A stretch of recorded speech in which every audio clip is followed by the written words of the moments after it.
Oke, Oke, silakan. terima kasih ya Pak Angga ya. Bapak Ibu, selamat sore. Ya, berjumpa kembali dengan saya, Dr. Buana. Bagi yang baru pertama kali mungkin join, ya sore hari ini kita akan membahas tentang lemak darah ya, tentang lemak darah. Nah, mungkin apakah dampaknya ke dalam pembuluh darah kita itu. Seperti tadi yang saya pendahuluan yang saya sampaikan bahwa pembuluh darah kita adalah salah satu aset di dalam tubuh yang memang kita harus jaga ya karena fungsinya dari pembuluh darah itu memang sangat vital sekali dalam hal ini adalah membawa darah dan komponen-komponen darah ya termasuk oksigen, nutrisi, ya vitamin, hormon dan lain sebagainya itu ke organ-organ targetnya. Nah, sebagai apa namanya organ yang memang berperanan penting kalau kita tidak jaga dengan baik ya tentunya itu akan nanti menimbulkan satu problem ya. Nah, salah satu problem yang sering kali memang mengakibatkan fungsi dari pembuluh darah itu menjadi tidak bagus itu adalah lemak darah ya. Nah, lemak darah ini menjadi satu momok barangkali yang saat ini sering ya menjadi satu ketakutan sendiri gitu ya bagi masyarakat ya. Apakah kita akan apa istilahnya berlomba-lomba untuk tidak menginginkan lemak di dalam tubuh itu akan terus berkurang gitu. Nah, ini yang perlu kita harus sharingkan pada Bapak Ibu semua ya. Ya mungkin mohon maaf ada yang sejawat mungkin yang bergabung pada sore hari ini ya kita hanya sharing saja ya. Nah, yang kita tahu sekarang lemak darah itu kan pengertiannya paling hanyalah kolesterol, kemudian lemak darah adalah bagian makanan yang sangat tidak baik apa namanya merupakan musuh kita dan sebagainya. Tetapi yang anehnya adalah sudah dipandang tidak baik, tetapi kita sangat menikmatinya dalam kehidupan sehari-hari kan itu. Ya kadang konsumsinya juga sangat berlebihan sekali sehingga ya kita lalai bahwa lemak darah di dalam satu kondisi tertentu, dalam kondisi yang berlebihan tentu tidak akan menimbulkan satu manfaat yang sangat baik buat tubuh kita. Nah, yang kita kenal lemak darah ini kan kolesterol dan triglycerid. Ya, itu dua lemak darah yang apa namanya yang paling sering kita cek, yang kita awasi apakah kadar di dalam tubuh kita itu masih normal, ataukah sudah rendah, ataukah memang tinggi, ataukah sangat tinggi sekali. Nah ini, nah tentang triglycerid ya, tentang triglycerid ini sebenarnya yang apa namanya asam lemak yang murni yang ada di dalam lemak darah kita.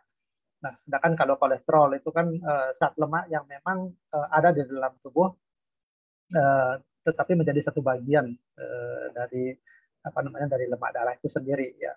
Ini adalah sekali lagi triglycerid dan kolesterol itu memang sama-sama dibuat oleh tubuh kita, eh, akan tetapi memang kadarnya kadarnya juga bisa meningkat apabila memang asupan yang kita dapatkan dari luar atau menjadi konsumsi kita sehari-hari itu memang bisa bisa berlebih. Jadi sumber sumber dari lemak darah itu triglycerid dan kolesterol itu yang pertama memang dari tubuh kita sendiri, yang kedua adalah dari asupan dari luar. Ya. Nah, memang ada perbedaan antara triglycerid dengan apa namanya dengan kolesterol dari sisi fungsinya saja dan dari sisi fungsi. Nah, beberapa minggu yang lalu saya sudah sempat sharing sama Bapak Ibu yang mungkin mengetahui tentang kolesterol seperti apa dan manfaatnya, bagaimana juga akibat-akibatnya bila mana kolesterol terlalu tinggi. Nah, kita berbicara sekarang tentang triglycerid. Ya, triglycerid ini memang lebih fungsinya pada energi dia. Ya, fungsinya pada pada energi, sedangkan kolesterol itu fungsinya pada metabolisme dari sel, termasuk juga nanti sebagai pelindung dari sel untuk penciptaan hormon dan lain sebagainya. Nah, dalam kondisi yang sangat berlebih, memang triglycerid dan kolesterol ini memang memiliki dampak yang tidak bagus sekali, ya, terutama sekali adalah pada saat dia menjalani satu apa peredaran di dalam darah itu sendiri. Ya. Nah, ini yang kadar triglycerid yang direkomendasikan, ya, yang bisa menjadi acuan buat Bapak Ibu bila mana nantinya ingin satu pemeriksaan dan ingin satu antisipasi apakah kondisi triglycerid saya saat ini di kondisinya berapa. Nah, ada yang kategori rendah, ada yang normal, ya, ada yang agak tinggi, tinggi dan sangat tinggi. Nah, tentu yang kita tidak inginkan adalah yang mulai ke arah yang agak tinggi, ya, mulai ke arah yang agak tinggi. Inilah kita harus mulai kita waspada, mulai kita wanti-wanti gitu apakah asupan makanan-makanan yang banyak mengandung TG ini selama ini sudah mulai mengarah ke yang tidak tidak baik, ya, apalagi yang sudah mengakibatkan satu dampak yang kita rasakan dan kita derita, misalnya hipertensi misalnya, ya, dan penyakit-penyakit yang lain yang kita dapatkan, dan salah satunya memang bisa disebabkan oleh tingginya dari lemak darah ini. Nah, kalau kita lihat Bapak Ibu, apa namanya, kadar trigliserid ini memang ringnya itu sangat sangat jauh, ya, sangat jauh sekali. Jadi antara misalnya yang tinggi dari 200 sampai hampir 500 itu eh, ring bisa sampai ke 300, ya, bisa sampai ke 300. Tapi yang kita bukan kita mengacu pada apa uh, nominalnya sebenarnya, tapi yang kita ingin waspadai bahwa angka tersebut sudah mengarah ke kategori-kategori yang sebelah kiri dalam dalam slide ini. Nah, kalau misalnya sudah mulai ke agak tinggi, nah, apa upaya kita untuk mengharapkan supaya kadarnya menjadi yang kadar yang normal, ya. Nah, seperti tadi yang saya sampaikan, ada penyebab kadar triglycerid yang bisa tinggi di dalam tubuh kita. Yang komponen 1 dan 2 ini yang paling sering, ya, adanya konsumsi makanan karbohidrat yang tinggi dengan rendah protein. Nah, Bapak Ibu, karbohidrat tinggi itu biasanya yang kita dapatkan itu memang dari eh, bahan-bahan tepung, ya, bisa dari beras ataukah nasi, ataukah bahan-bahan beras itu sendiri, ya. Kalau ini kita konsumsi agak berlebihan, apalagi dengan rendah protein, dan bisa dari protein hewani dan nabati, di dalam tubuh itu akan dirubah dia menjadi trigliserid. Nah, akibatnya adalah trigliserid yang berlebihan tersebut akan ditumpuk dalam bentuk lemak yang di dalam tubuh. Ya, makanya tidak heran yang penderita-penderita orang-orang yang memiliki badan yang agak gemuk, yang memang itu adalah bagian dari penumpukan-penumpukan lemak akibat dari tingginya trigliserid. Ya, tapi memang tidak semuanya yang kita inginkan. Pada umumnya yang saya katakan, ya. Demikian juga pada orang-orang yang sering meminum alkohol. Ya. Alkohol kita tahu bahwa memiliki kalori yang sangat tinggi juga, ya, dengan eh, apa namanya, susunan kimia yang ada di sana itu mengakibatkan satu nanti metabolisme yang berlebih, sehingga apabila pada penderita tersebut tidak aktif, ya, artinya sangat jarang untuk menggerakkan badan, maka sisa kalori yang tersimpan di dalam tubuh itu akan disimpan dalam bentuk lemak. Nah, ini tentu akan mengakibatkan TG juga akan tinggi. Dan ada beberapa penyakit-penyakit yang lain yang juga secara otomatis akan membuat satu kadar TG yang tinggi. Ini tentu nanti berkaitan dengan metabolisme sel. Ya, misalnya penyakit kencing manis, ya, infeksi pada pankreas, pengerasan hati yang kita sebut sebagai sirosis, ya, gangguan pada ginjal dan lain sebagainya. Nah, obat-obatan tertentu juga bisa mengakibatkan tingginya TG ini, ya. Seperti contoh adalah penggunaan obat antihipertensi, ya, yang dalam hal ini adalah beta blocker, kemudian penggunaan dari kortikosteroid yang sangat lama, ya, kemudian ada pil KB. Nah, ini ibu-ibu yang apa namanya saat ini sedang apa namanya meminum pil KB itu mohon hati-hati karena ada salah satu juga efek sampingnya dalam menyebabkan trigliserid yang sangat tinggi. Demikian juga untuk diuretik, ya, biasanya pada penderita-penderita hipertensi dan penyakit-penyakit yang lain yang memang penggunaannya adalah untuk menguras cairan di dalam tubuh. Ya, ini sebagian Bapak Ibu yang bisa menyebabkan kadar trigliserid yang tinggi di dalam tubuh. Nah, apa sih yang terjadi bila mana lemak darah itu sangat tinggi di dalam tubuh kita atau di dalam peredaran darah kita. Ya, karena lemak darah ini akan bisa ditransfer dari sumbernya, misalnya di hati, dan akan dia berpindah ke target organ itu adalah melalui satu ikatan ya dengan protein ya. Nah, ini disebut sebagai lipoprotein.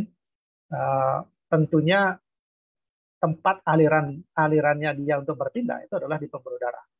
Nah, itu. Jadi pembuluh darah lah yang akan mengantarkan dari mana sumber lemak darah tersebut dihasilkan sampai kepada target organnya, ya, misalnya ke sel ataukah ke organ-organ yang lain. Nah, tentu di dalam masa perjalanannya, ya, dalam perjalanannya dia perpindahan dari satu organ ke organ yang lain melalui pembuluh darah itu, di saat kondisi-kondisi tertentu, misalnya dalam jumlah yang berlebih, tentu akan mempengaruhi cairan darah yang ada di dalam pembuluh darah itu. Nah, kalau misalnya komponen dari lemak darah ini terlalu tinggi, itu yang pasti akan mengakibatkan beratnya cairan tersebut pasti akan lebih berat. Ya, kalau kita istilahkan sebuah pipa, ya, ataukah selang air, kalau dilalui oleh air tentu akan lebih lancar, ya, daripada selang tersebut dialiri oleh minyak misalnya. Ya, minyak itu kita istilahkan sebagai cairan yang ada lemaknya di dalam. Ya, kita bisa bandingkan, kita bisa ukur bagaimana kecepatannya. Tentu dengan permukaan yang sama, ya, selang dengan permukaan yang sama, tentu aliran air pasti akan lebih lancar. Karena apa? Karena di dalam air tidak ada lemaknya. Sedangkan kalau air bercampur dengan lemak, atau lemaknya yang terlalu tinggi, tentu akan mempengaruhi kecepatan itu. Nah, kelambatan dari aliran darah akibat dari lemak yang tinggi itu yang pasti adalah aliran darahnya pasti akan melambat, ya. Ya, aliran darahnya pasti akan melambat. Nah, dampak yang terjadi adalah bahwa di sekitar pembuluh darah ataukah bagian dalam dari pembuluh darah tersebut itu mulai muncul satu proses peradangan, ya. Proses peradangan yang sepanjang epitel ataukah sepanjang dari permukaan dalam dari pembuluh darah tersebut, kalau terjadi suatu proses peradangan, inilah yang menarik terjadinya penyatuan trombosit. Ya, jadi kalau misalnya ada luka, radang itu kan semacam luka, ya. Kalau lukanya agak berat, itu kan pasti akan mengundang trombosit yang ada di sebagian besar tubuh kita dan akan mengumpul di tempat yang terjadi peradangan tersebut. Inilah yang mengakibatkan bisa, kalau dalam prosesnya yang lama, ya, artinya kondisi dari lemak darah tersebut terus semakin lama semakin tinggi, tidak tertangani karena ketidaktahuan, ya, karena ketidakengganan untuk diobati dan lain sebagainya, itulah yang mengakibatkan menumpuk sehingga lumen dari pembuluh darah tersebut menjadi menyempit. Ya, kalau lumennya menyempit, justru akan mengakibatkan aliran darah menuju ke target organ, ya, ke daerah yang akan diberikan darah tersebut, itu pasti akan lebih kecil lagi, ya, volume yang akan dibawa ke sana. Nah, akibatnya apa, Bapak Ibu? Kalau dia terjadi pada otak, misalnya, ya, kalau terjadi pada otak, kalau dalam kondisi masih terjadi penyempitan, itu bisa terjadi sebagai yang disebut sebagai stroke yang ringan, anggaplah begitu, ya, disebut sebagai transient ischemic attack misalnya, ya, jadi stroke yang ringan, itu masih yang ringan, ya, karena sudah mulai penyempitan, aliran darahnya mulai berkurang, ya. Jadi sudah terjadi berkurangnya oksigen, terjadi berkurangnya aliran darah, terjadi berkurangnya nutrisi, dan zat penting yang memang diperuntukkan untuk metabolisme dari sel-sel pada organ tersebut. Nah, kalau terjadi penyempitannya terjadi pada dada misalnya, ya, pada jantung misalnya, itu bisa terjadi satu angina atau nyeri dada, ya. Nah, kondisi ini masih bisa membaik, ya. Karena apa? Karena hanya baru menyempit, ya. Nah, bagaimana kalau seandainya sampai terjadi penyumbatan? Nah, kalau namanya penyumbatan, ya, eh, kita selalu mendengar satu kondisi tiba-tiba ya seseorang dalam kondisi berolahraga, misalnya selesai berolahraga tiba-tiba langsung tidak sadarkan diri dan kita tahu sudah meninggal. Ya, barusan kita dengar di media orang sedang apa namanya bersepeda begitu ya, padahal berumur baru 35 tahun, ya sedang bersepeda dalam tengah jalan tiba-tiba langsung terkapar dan dinyatakan meninggal. Nah, apa yang kira-kira menjadi penyebab seperti itu? Ya, adalah kegagalan dari organ. Yang paling sering adalah karena infak miokard ataukah serangan jantung. Nah, kalau kita runut-runut lagi, ya salah satu yang bisa menyebabkan karena ketidakadanya asupan dari aliran darah dari oksigen yang menuju ke jantung tersebut, ataukah terjadi stroke misalnya, ya apakah kita sebut sebagai stroke hemoragik atau stroke non hemoragik, itu bisa saja terjadi, ya. Kalau dalam hal ini kita karena penyumbatan, maka kita sebut sebagai yang kita sebut sebagai stroke non hemoragik. Tapi kalau karena lemak darahnya tinggi, bisa akibatnya adalah terjadi hipertensi, ya. Hipertensi ini akibat dari kekakuan pada pembuluh darah, ya, karena melekatnya melekatnya lemak-lemak darah di sepanjang pembuluh darah itu bisa mengakibatkan kekakuan dia. Kalau dia pembuluh darahnya kaku, maka elastisitasnya pasti akan berkurang. Kalau elastisitas pembuluh darah itu berkurang, mengakibatkan kemampuan dari arteri untuk berdenyut itu pasti akan berkurang. Akibatnya adalah tekanan di dalam dari jantung tersebut untuk memompakan darah ke seluruh organ tubuh itu pasti akan berat. Nah, akibatnya apa? Terjadi hipertensi. Kalau hipertensi yang berlanjut, kalau daya tahan dari pembuluh darah di otak tidak mampu, bisa jadi pecah, yang disebut sebagai stroke. Kalau dia terjadi pada jantung, bisa mengakibatkan infak miokard. Kalau terjadi pada ginjal, bisa terjadi juga infak ginjal dan sebagainya. Ya, tentu sekali lagi Bapak Ibu, dampak yang bisa mengakibatkan terjadinya gangguan pada pembuluh darah ini yang bisa mengakibatkan dampak ke target organ-organ vital kita itu memang sangat sangat besar sekali. Ya, makanya eh, dalam slide ini beberapa kondisi-kondisi yang bisa terjadi. Yang pertama mulai dari berat jenis dari darah itu sendiri pasti akan meningkat, mengakibatkan aliran darah pasti akan melambat, sehingga mulai terjadi proses peradangan-peradangan pada pembuluh darah. Kalau dia melekat sepanjang aliran darah itu mengakibatkan kekakuan pada pembuluh darah, ya salah satu akibatnya adalah karena bisa terjadi hipertensi. Hipertensi bisa mengakibatkan juga penyakit-penyakit yang lain. Nah, kalau terjadi penyumbatan, ya penyumbatannya bisa total, bisa parsial, itu pasti akan mengakibatkan tidak adanya asupan oksigen, aliran darah dan sebagainya, bisa mengarah ke stroke, bisa mengarah ke infak miokard, ataukah terjadi pada darah kaki, bisa mengakibatkan jari-jari kaki menjadi kehitaman secara tiba-tiba. Nah, kalau hanya terjadi penyempitan, penyumbatannya hanya parsial saja, itu menyebabkan berkurangnya. Dan inilah contoh-contoh beberapa kondisi yang memang kita harus waspadai.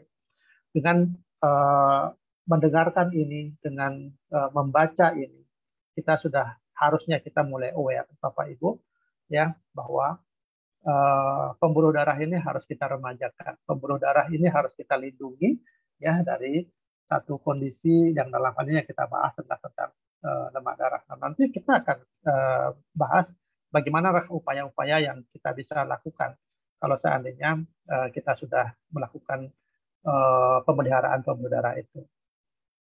Nah, dalam satu slide ini, ya, penumpukan plak yang kita sebut sebagai aterosklerosis, ya, ini merupakan satu kondisi yang terjadi dalam pembuluh darah arteri yang sebagai penyebab umum terjadinya penyakit jantung koroner. Kita tentu tidak ingin penyakit ini menimpa pada tubuh kita. Ya, tentu kita tidak ingin menimpa pada orang-orang yang kita kasihi, teman-teman kita, kita. Nah, ya ada 100 orang yang ada dalam Zoom ini, yang mungkin juga di di live juga di Facebook, dengan pengetahuan yang kita sharingkan pada sore hari ini, yang betapa kita kembali lagi betapa kita harus mewaspadai ya kondisi pembuluh darah kita karena dampak yang bisa terjadi ya adalah penyakit-penyakit yang kita takutkan selama ini ya. Inilah yang bisa terjadi Bapak Ibu kalau terjadi satu proses atherosclerosis. Jadi di apa namanya di slide yang nomor B itu mulai terjadi penyempitan pembuluh darah, mulai terjadi penumpukan plak-plak ya yang sepanjang dalam pembuluh darah tersebut. Nah, makanya tidak heran pada beberapa penderita yang kalau penyempitan-penyempitan tersebut mulai terjadi pada jantung biasanya ya kita kenal banyak dari saudara kita, banyak dari kerabat kita, teman kita yang mengatakan bahwa dia dipasang ring, ya dipasang balon dan lain sebagainya. Itulah salah satu upaya untuk melonggarkan kembali pembuluh darah yang menyempit itu. Itu bisa membayangkan betapa betapa stresnya, ya, betapa tidak nyamannya orang dilakukan pemasangan ring, ya dilakukan pemasangan balonisasi misalnya pada kateterisasi misalnya pada pembuluh darah jantung, ya dan itu pun tidak menjamin ya tidak menjamin bahwa kehidupannya akan bisa berlangsung lama apabila tidak ada upaya untuk melakukan perbaikan ya. Nah tadi tentu yang kita harapkan adalah kondisi trigliserid ataukah lemak darah kita tetap dalam kondisi yang normal. Mungkin sebagian dari Bapak Ibu yang sedang mendengarkan sharing atau seminar medis pada sore hari ini adalah teman-teman sebaya saya ya seumuran 40, 30 sampai 50 tahun lah begitu ya. Tentu dari pemeriksaan laboratorium ya mungkin masih ada ataukah masih banyak yang memiliki kadar lemak yang masih normal ya. Tentu itu yang kita inginkan ya, itu yang kita inginkan. Nah, kita akan kembalikan ya apakah kondisi normal itu akan tetap kita pelihara sampai ke masa tua apakah tidak. Kan itu menjadi pertanyaan kita ya. Ataukah jangan sampai nanti ketika TG yang normal ataukah kolesterol yang normal pada saat ini, pada saat Anda berumur 30 tahun, 40 tahun, 50 tahun, itu akan menjadi tidak normal lagi di saat umur menjadi lebih tua lagi misalnya. Sehingga mulai akan muncul penyakit-penyakit yang lain. Nah, upaya apa yang bisa kita lakukan? Yang pertama adalah menentukan pola makan sehat. Ya, pola makan sehat tentu yang di sini dalam TG inilah makanan-makanan yang mengandung karbohidrat, terutama di makanan cepat saji. Ya, makanan cepat saji. Jadi saya tidak mengatakan tidak boleh, ya, tetapi mungkin kebiasaan kita untuk menerima makanan cepat saji atau konsumsi makanan karbohidrat yang berlebih mungkin sudah mulai kita kurangi lagi, ya, karena ya dalam materi ini kita selalu menyampaikan bahwa ini tolong hati-hati ya pada pada orang-orang yang mendapatkan makanan dengan karbohidrat yang tinggi terutama dari makanan yang cepat saji. Yang kedua adalah menghindari makanan dengan kadar gula dan karbohidrat yang tinggi. Ya, kadar gula tadi dikatakan bahwa akan memicu terjadinya diabetes, bahwa salah satu efek dari diabetes adalah munculnya trigliserid yang tinggi juga. Nah ini gula yang tinggi juga akan terjadi penumpukan kalori di dalam tubuh. Nah, sedangkan kalori di dalam tubuh juga menyebabkan TG yang tinggi juga dan nanti efeknya akan bercerita di di dalam perkembangan metabolisme di dalam tubuh pasti akan mengakibatkan yang tidak normal ya. Nah, yang ketiga adalah memilih lemak yang sehat ya seperti lemak omega 3 misalnya yang terdapat pada ikan ataukah mengkonsumsi produk-produk yang memang memiliki produk makanan kesehatan ya yang memiliki kemampuan untuk memperbaiki itu ya. Nah, tentu ini akan menjadi satu proses alternatif ya daripada kita mengkonsumsi obat-obatan misalnya ya. Apakah sekarang ini produk-produk nutrisil yang natural itu sudah berkembang sangat sangat baik sekali ya dan tidak menjadi akan menjadi satu nilai ya buat kita yang mengkonsumsi ya. Kita tahu bahwa produk-produk natural seperti itu juga melalui satu proses penelitian ya. Pabrik-pabrik yang ada di dunia ini, ataukah yang memang menjadi produsen-produsen makanan kesehatan yang terbaik di dunia, tentu mereka memiliki satu tim peneliti-peneliti yang apa namanya yang qualified itu untuk menemukan produk-produk makanan yang memang terbaik buat buat tubuh kita, ya. Ya itu silakan, ya.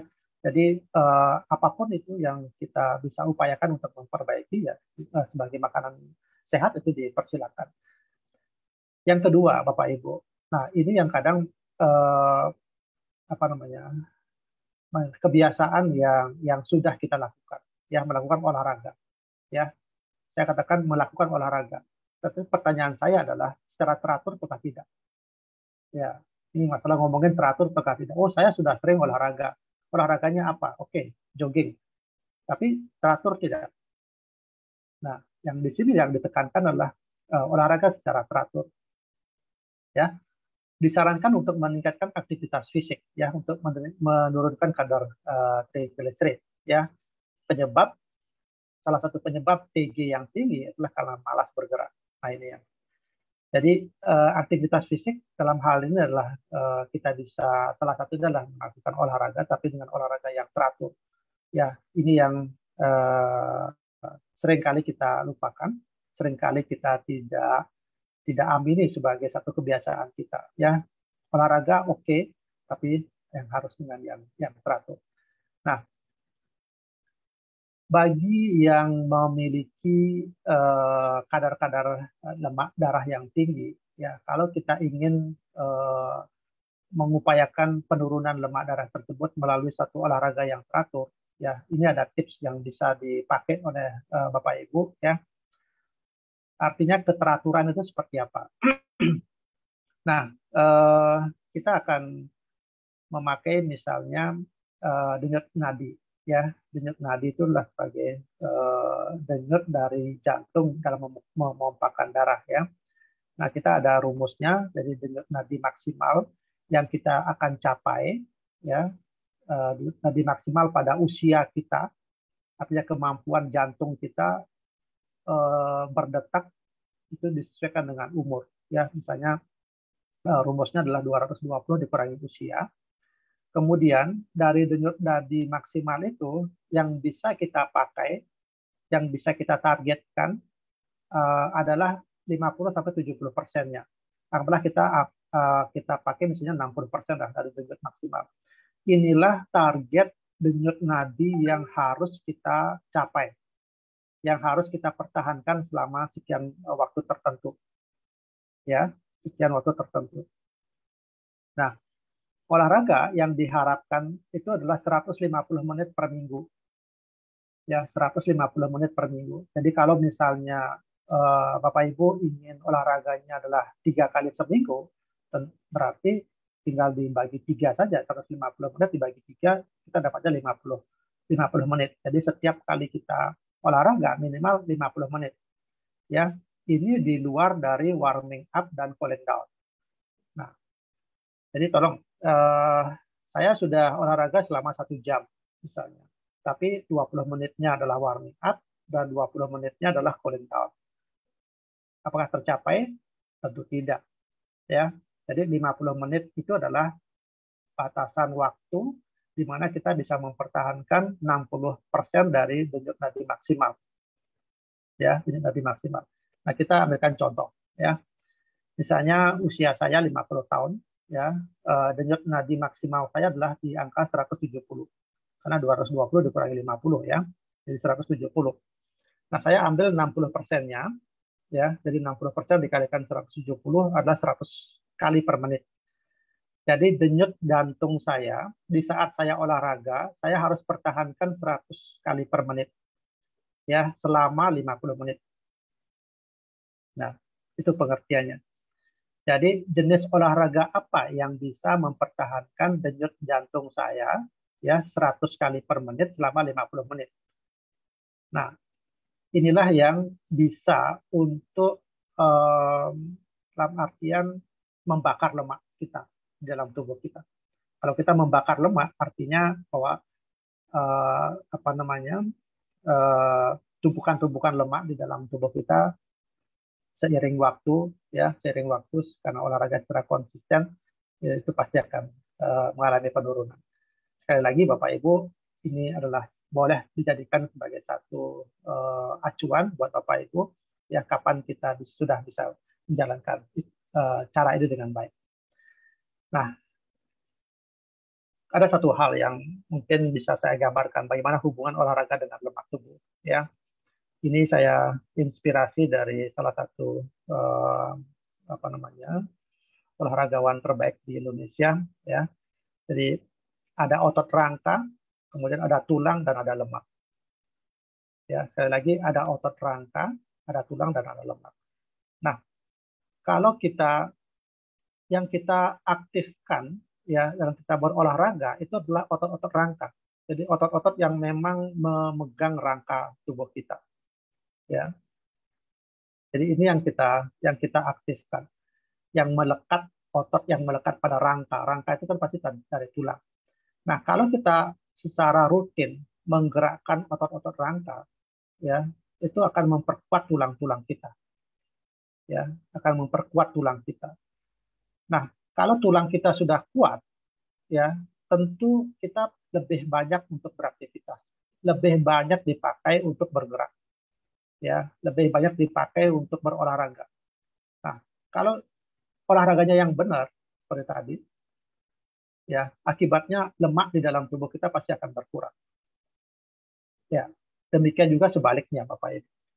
Ya, kalau kita tidak banyak memakai otot rangka ini, ya, atau kita memakai otot rangka ini dalam kegiatan sehari-hari, ya, tidak banyak bergerak, artinya begitu, maka tulang kita pun akan menjadi lemah, ya, karena otot rangkanya tidak di stretch, ya, mengakibatkan tulang yang ada di dalam tubuhnya pasti akan lemah.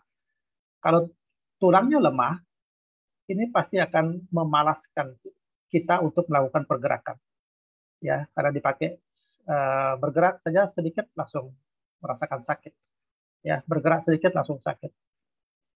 Akibatnya apa? Malas untuk bergerak. Kalau malas bergerak, maka lemak di dalam tubuh pasti akan meningkat. Ya, seperti itu apa segitiga yang bisa digambarkan dari slide ini. Ini sangat sangat menginspirasi sekali, ya, buat Bapak Ibu, bila mana memang kita senang untuk berolahraga, ya. Yang ketiga adalah menjaga berat badan, ya. Menjaga berat badan ini hubungannya nanti berat badan ideal. Berat badan yang terlalu berat, ya, pasti akan mengakibatkan apa namanya asupan atau aliran darah ke dalam di dalam aliran darah, pembuluh darah itu pasti akan semakin berkurang, akan mengakibatkan ketegangan dari pembuluh darah itu menjadi akan lebih tegang lagi. Ya, pada umumnya memang penderita pasti ada potensi atau risiko terjadi hipertensi. Maka sangat dianjurkan sekali bahwa kita memiliki berat badan yang ideal. Ya, bagaimana caranya? Ya, ini ada apa namanya bisa mengukurnya, ya. Jadi kita memakai indeks dari massa tubuh, ya, ada rumusnya seperti itu. Nah, bagaimana kalau misalnya kita memiliki berat badan 80 kilo dengan tinggi badan 1,7, nah, apakah indeks massa tubuh saya masih terkategori sebagai apa? Nah, ini ada cara. Jadi sekali lagi berat badan kita harus kendalikan. Menghentikan kebiasaan minum alkohol yang berlebihan, ya. Tanda merahnya adalah yang berlebihan. Alkohol satu saat mungkin penting buat tubuh kita asalkan memang dikonsumsi secara normal, ya. Ada yang mengatakan bahwa itu untuk memanaskan tubuh kita, that's okay, ya silakan, tapi jangan minum alkohol menjadi satu kebiasaan dan menjadi satu habit yang menyebabkan konsumsinya menjadi berlebih sampai setiap hari berkonsumsi. Tentu pasti akan tidak bagus sekali buat tubuh kita. Nah, yang itu saran bagi teman-teman atau Bapak Ibu yang masih memiliki kadar TG yang normal. Ya, kadar TG yang normal artinya ingin tetap triglyceridnya ataukah kolesterolnya, boleh dibilang seperti itu tetap baik di dalam di dalam tubuh kita sampai sepanjang hidupnya. Nah, yang jadi pertanyaan adalah bagaimana dengan yang kadar TG-nya sudah tinggi di dalam tubuh kita. Tentu yang kita harus perhatikan bahwa kita harus turunkan. Dengan cara apa? Minum obat. Ya, ada obat yang memang fungsinya menurunkan kolesterol, mau yang menurunkan triglycerid, yang menurunkan lemak darah. Ya, konsumsi itu ya sampai nanti pada akhirnya kita akan kombinasi dia dengan suplemen dan lain sebagainya, ya, mengingat bahwa ada beberapa produk-produk nutrisional yang memang memiliki khasiat untuk itu, ya. Tapi kalau kita meminum obat penurun triglycerid dengan satu macam nama obat, yang kita tidak dapatkan adalah tidak bisa memperbaiki kondisi rusak pada organ yang lain. Itu masalahnya. Ya, ini contoh ya, misalnya nama obat penurun triglycerid namanya obat A, tapi kalau hanya kandungannya hanya untuk menurunkan triglycerid, ya, tetapi dia tidak bisa untuk memperbaiki kondisi organ yang lain akibat dari tingginya TG ini, ya tentu itu juga tidak lengkap istilahnya. Ya, yang pertama, yang kedua, penurunan triglycerid dengan obat-obatan ini juga harus sesuai dengan indikasinya. Jadi tidak selalu kadar TG yang ini kita langsung hantam dia dengan kita langsung turunkan dia dengan obat-obatan. Itu harus dengan resep dokter dan sesuai dengan kondisi seseorang. Ya, sekali lagi untuk masalah obat-obatan ini kita serahkan ke dokter yang untuk menanganinya. Nah, bagaimana dengan terapi? Ya, jadi kalau misalnya kita mengetahui bahwa dalam tubuh kita terjadi satu penyakit, ya apakah hanya baru berupa tingginya kolesterol, tingginya TG misalnya, ya tentu kita harus obati faktor-faktor penyebabnya, ya. Jadi ada kondisi-kondisi kita harus memang turunkan, kita menormalkan tekanan darah, menormalkan TG dan kolesterol, ya gula darah kita harus turunkan, memperbaiki kerusakan pembuluh darah. Nah, ini tentu contoh-contoh terapinya adalah kita mempergunakan obat-obat anti hipertensi, menggunakan obat anti triglycerid. Kalau kita ada gula darah, misalnya obat-obat diabetes kita konsumsi ditambah dengan suplemen-suplemen yang lain, itu dipersilakan sesuai dengan kemampuan dari suplemen itu sendiri, dan antioksidan tentunya. Ya. Nah, kalau misalnya terjadi satu kondisi sudah muncul ada plak-plak di dalam pembuluh darah, tentu kita harus mengkonsumsi suatu produk yang dapat mengikis dari plak tersebut. Misalnya mengkonsumsi obat-obatan anti platelet misalnya. Ya, anti platelet banyak ada di pasaran, dan misalnya kita tahu sekarang ini ada satu makanan kesehatan kita yang memang memiliki paten sebagai anti trombosit. Ya, ada kondisi terjadi pengentalan darah. Ya tentu kalau pengentalan darah kita harus encerkan darah tersebut. Nah tentu harus kita ada obat yang kita pakai untuk mengencerkan darah tersebut. Ya, mengencerkan darah, ataukah kita mengkonsumsi suplemen atau makanan kesehatan yang mampu memiliki paten untuk mengencerkan aliran darah sehingga aliran darah kembali menjadi lebih baik. Ya, dan yang terakhir adalah tentu penggabungan dari terapi-terapi itu adalah dengan menjalankan pola hidup yang sehat. Pola hidup yang sehat, saya kira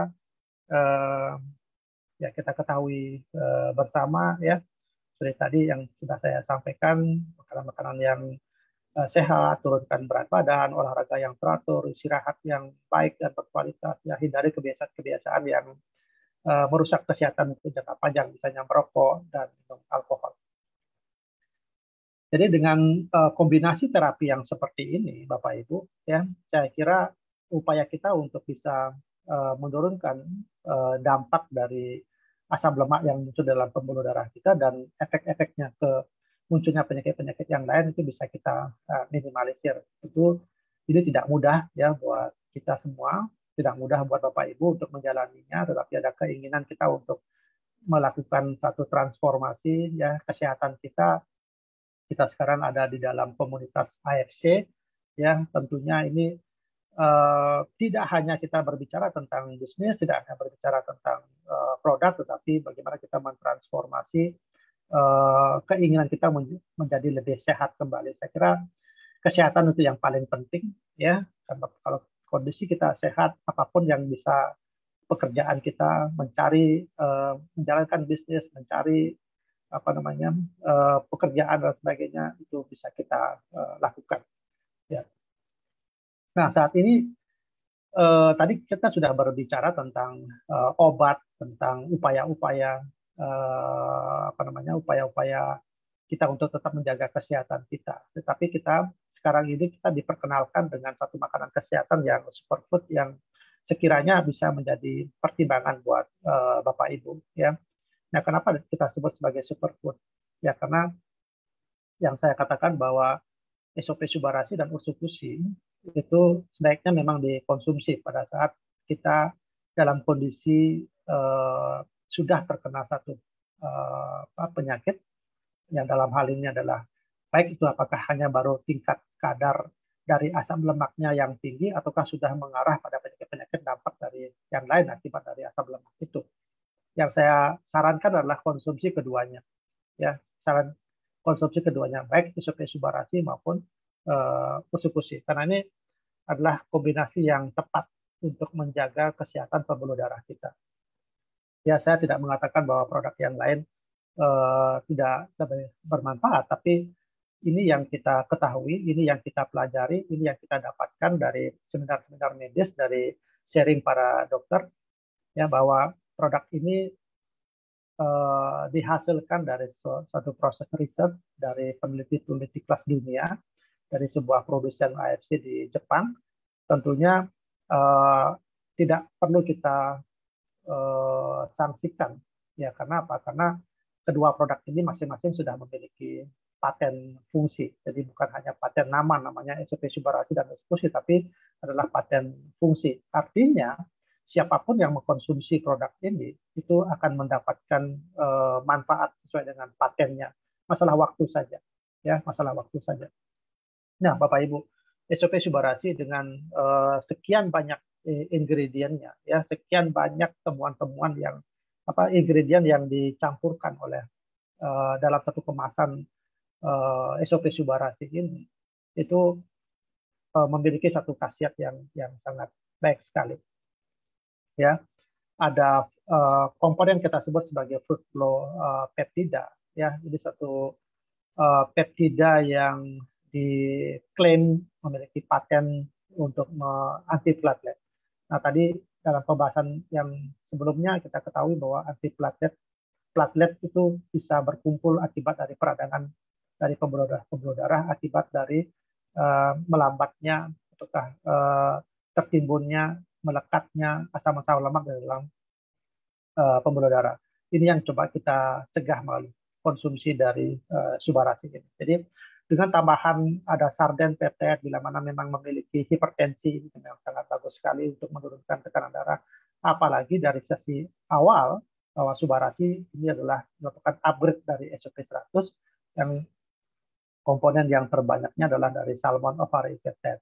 Ya, ini yang diklaim memiliki paten untuk cell regeneration effect, jadi memperbaharui atau menggantikan sel-sel yang rusak dan yang mati.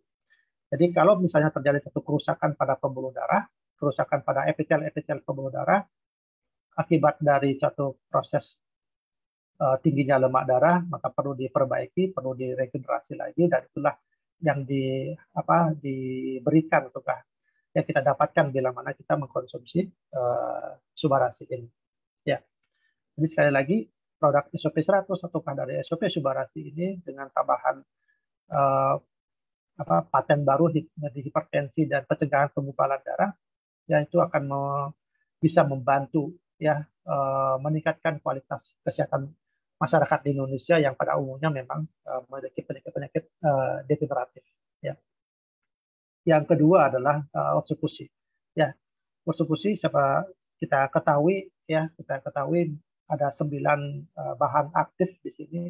Ada juga salmon DNA-nya, ada juga tacrocombo, ada juga glutationnya. Ya, dengan kombinasi seperti ini ya, Takarakubo Fukuidan. Jadi di samping dia memiliki kemampuan untuk sebagai anti kanker, bahwa Takarakubo Fukuidan ini juga memiliki manfaat untuk menjaga tingkat keenceran darah, Bapak Ibu. Ya, jadi seperti tadi ya, dalam penjelasan saya bahwa asam lemak mengakibatkan pengentalan darah. Nah, kemampuan dari ursukushi yang di dalamnya ada Takorofukoidan itu memiliki manfaat untuk menjaga tingkat dari keenceran darah. Nah, di samping itu juga ada glutathione, ya, ini sebagai rajanya antioksidan, ya, rajanya antioksidan. Jadi dengan adanya di ursukushi juga ada glutathione, di subarashi juga ada glutathione. Tentu antioksidan yang kita konsumsi itu sudah double, ya. Artinya manfaat sebagai antioksidan dalam hal ini adalah mencegah terjadi kerusakan-kerusakan pada sel-sel akibat dari suatu proses peradangan, itu akan kita minimalkan sehingga sel-sel akan kembali sesuai dengan fungsinya, ya, dan tidak cepat rusak. Nah, kalau sudah tidak rusak, tentu fungsi dari sel tersebut akan menjadi baik sekali. Ya. Nah, kalau kita perhatikan dari penggabungan baik SOP Subarashi maupun ursukushi itu memang satu kombinasi yang sangat luar biasa, Bapak Ibu, ya, buat penderita-penderita yang saat ini memang sedang menderita penyakit-penyakit yang kronis, ya. Jadi kadang memang kita memberikan satu alternatif, ya, tetapi kalau boleh saya katakan kalau memang mampu untuk mengkonsumsinya, yang saya sarankan adalah kombinasikan SOP Subarashi dan ursukushi ini.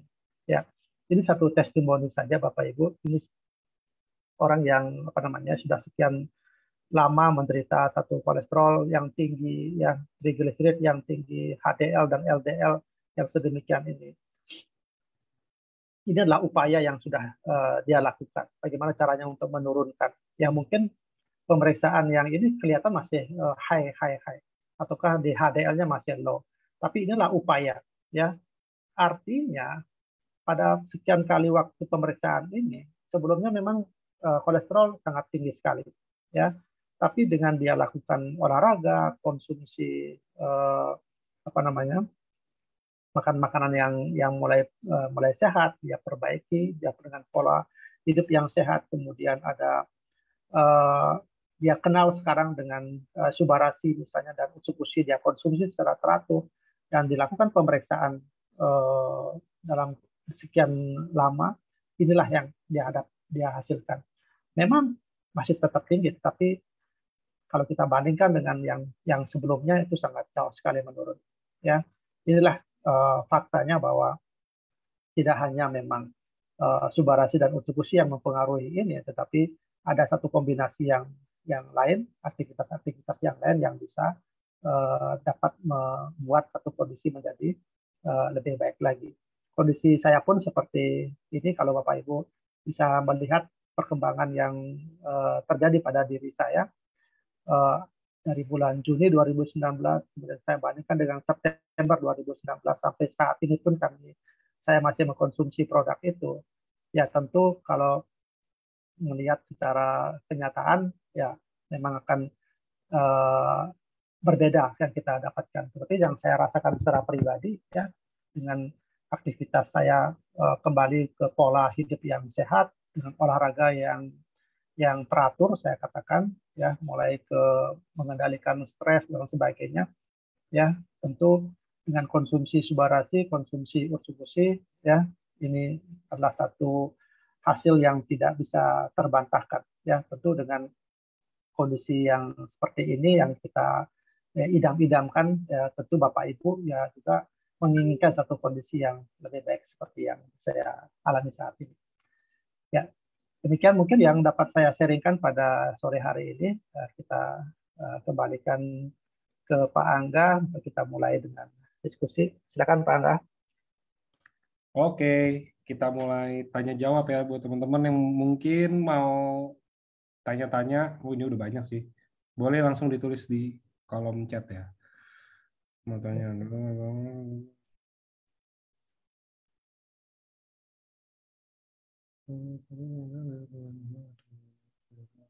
Dok, mau tanya, kalau misalkan kita ada gangguan pankreas mungkin ya, nah apakah dengan regenerasi sel dan segala hal yang bisa dilakukan sama produk-produk kita, apakah pankreas bisa pulih total atau memang seperti kata dokter nggak bisa? Ya, sekarang kan kita lihat pankreasnya kenapa kan ya tentu kalau dia kerusakannya juga total pasti juga kita kan tidak bisa berharap akan sembuh total kan seperti itu ya. Tapi kan ini pengobatan yang bisa kita lakukan, terapi yang bisa kita lakukan karena salah satu manfaatnya patennya adalah cell regeneration effect. Tentu yang namanya sel yang jumlahnya jutaan miliaran begitu tidak bisa kita wujudkan perbaikannya dengan jangka waktu yang cepat begitu ya.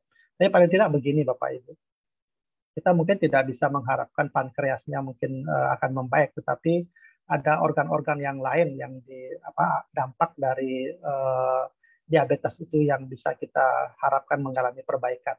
Ya, itu dulu deh yang kita inginkan ya. Karena kalau kita berbicara masalah sel, masalah perbaikan sel, tentu ini akan luas sekali, kita punya jangkauan pembicaraan ya. Tetapi kalau kita berbicara hanya dengan pankreas saja, tentu bahwa bukan hanya pankreas saja yang terdiri dari sel-sel. Yang dimasukkan di sini adalah regenerasi selnya itu buat keseluruhan tubuh kita. Ya, karena tubuh kita kan tersusun dari sel. Jadi sekarang apakah pankreasnya, sel-sel yang membentuk pankreas tersebut akan memberikan message yang lebih banyak kepada stem cell kita sehingga mereka akan lebih banyak memperbaiki dan memperbaiki sel yang mati yang ada dalam pankreas ya, kita harapkan memang seperti itu, tetapi memang membutuhkan waktu. Tapi saya katakan tidak ada salahnya kita melakukan upaya untuk konsumsi secara rutin produk dari Subarasi maupun dari Utsukushi ini buat penderita-penderita pankreas yang mengalami kerusakan. Oke, semoga menjawab ya ini dari Pak Luhut Pangrip ya.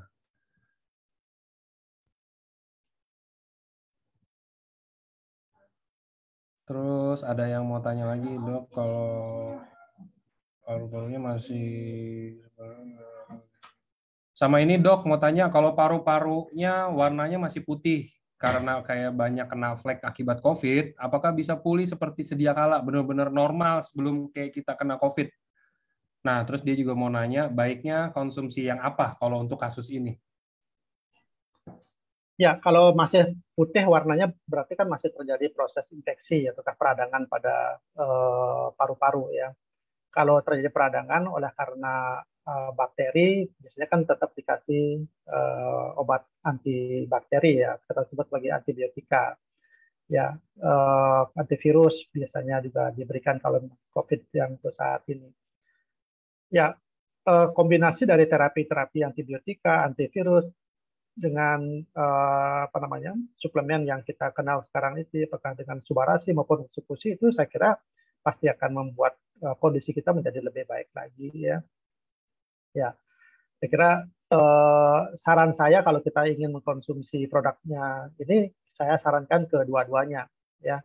Yang pertama adalah Subarasi karena di sana ada kemampuan dia untuk memperbaiki sel, untuk menggantikan sel yang mati akibat dari peradangan tersebut, memperlancar aliran darahnya di sana ya. Nah, kemudian dari sisi Utsukushinya adalah sebagai penguatan imunitas di sana untuk sebagai antivirus juga. Ya, saya kira itu juga sangat membantu sekali, apalagi dengan ingredient-ingredient yang lainnya. Karena sana ada probiotik yang memang diyakini juga untuk membantu meningkatkan imunitas tubuh kita. Oke. Oke, next-nya dok, ini ada yang mau tanya, dok, apa pengaruh konsumsi Subarasi terhadap trigliserida pada penderita hipertensi? Apakah mungkin baik juga dengan konsumsi campur Utsukushi? Karena kan kalau nggak salah ya, saya lupa deh dulu saya bikin kayaknya resveratrol itu baik untuk lemak di pembuluh darah juga ya dok ya, untuk memperlancar ini. Jadi kira-kira kalau dari saran dokter, baiknya gimana dok? Konsumsi apa kalau untuk trigliserida pada penderita hipertensi? Ya, seperti yang di slide saya, yang saya sarankan adalah minum keduanya, jadi Subarasi dan Utsukushi. Ya, karena masing-masing dalam ingredient produk tersebut kan memiliki kemampuan yang ada yang sama ya, walaupun dalam penjelasannya itu dijelaskan berbeda-beda gitu kemampuannya ya. Tapi kalau kita simak bersama-sama kayak tadi kan ada L-glutathione itu ada pada semuanya ya. Resveratrol juga itu sangat bagus sekali. Fucoidan juga memang untuk mengencerkan darah kan. Jadi banyak sekali sebenarnya kombinasi tersebut yang kita bisa dapatkan. Nah, jadi pertanyaan kan kalau seandainya begini, pertanyaannya dok, saya memiliki kemampuan hanya beli satu, ya kira-kira yang mana ya antara Subarasi dan Ursupusi gitu kan? Nah kalau dalam kondisi yang seperti itu, yang saya sarankan adalah Subarasinya, itu ya. Nah, tapi kan dari pertanyaan, dok, apakah bisa digabung kedua-duanya? Oh, kalau saya jawabannya itu yang saya harapkan digabung kedua-duanya, ya, untuk mendapatkan hasil yang lebih maksimal. Itu. Oke. Ini juga tadi udah ditanya untuk subarasi jantung dan subarasi pneumonia. Itu yang tadi flek di paru-paru sama kayak pneumonia nggak dok? Atau beda? Ya, sama. Sama Ya, ya? istilahnya pneumonia, ya. Oke, pneumonia ya. Ya. Oke, berarti udah terjawab ini dari Bapak ini juga, dok. Jika Dok, apakah jika tingkat trigliserida tinggi bisa memberikan efek buruk ke liver dan mungkin bisa membentuk batu pada empedu? Nyambung nggak dok kira-kira? Nyambung. Nyambung ya? Ya, nyambung. Ya, seperti tadi yang saya katakan, semuanya berakarnya itu pada darah ya. Oke. Pada darah. Ya, jadi kalau darah yang beredar di dalam pembuluh darah itu tidak bagus, baik dari sisi jumlah, ya tidak bagus, tentu hasil yang diharapkan pasti kan tidak bagus. Nah, makanya ke hati bisa juga membentuk terjadi satu peradangan di hati ya, bisa terjadi pelemakan hati namanya seperti itu ya. Kalau ke pembentukan empedu kan memang dihasilkan dari hati juga, proses metabolisme di hati juga. Kalau memang terlalu tinggi juga kan bisa terciptanya batu empedu juga di situ ya. Tentu tidak semudah yang kita ngomongin gitu kan, tidak selalu memang yang punya TG tinggi harus pasti akan terbentuk batu empedu, enggak juga gitu. Itu pasti akan nanti ada ceritanya lah bagaimana sampai terbentuknya batu empedu gitu ya. Ya. Oke. Nah, ini juga ada pertanyaan, mungkin ini untuk logika dasar ya dok ya. Ini juga karena saya pertama kali saya kerja di EFC juga saya berpikiran kayak begini. Dok, berkenaan dengan terjadinya penyumbatan pada pembuluh darah secara umum. Nah, SOP ini kan ada paten memperlancar peredaran darah. Benar nggak kalau misalkan saya mikir karena memperlancar peredaran darah, jadi kayak ditembus gitu loh dok, sumbatannya dan lain-lainnya, atau enggak? Mungkin dokter bisa jelasin nggak fungsinya dari mana sih dengan kita konsumsi Subarasi bisa pembuluh darah jadi lancar, mencegah penyumbatannya juga, dan lain-lain. Ya, yang pertama adalah gini. Kalau kita lihat dari patennya, ya cell regeneration effect kan gitu ya, memperbaiki sel yang mati dan yang rusak. Ya, kalau dalam TG yang tinggi, atau kolesterol yang tinggi di dalam pembuluh darah, artinya tinggi di dalam darah, itu kan memiliki potensi terjadi satu proses peradangan, ya, proses peradangan di dalam epitel ataukah di dalam lumen dalam bagian dalam dari pembuluh darah tersebut. Nah, kalau terjadi proses peradangan, tentu ada sel-sel yang mati dan rusak di sana. Nah, disinilah fungsinya dia. Ya, kalau terjadi satu rigid, gimana ya saya bilang ya?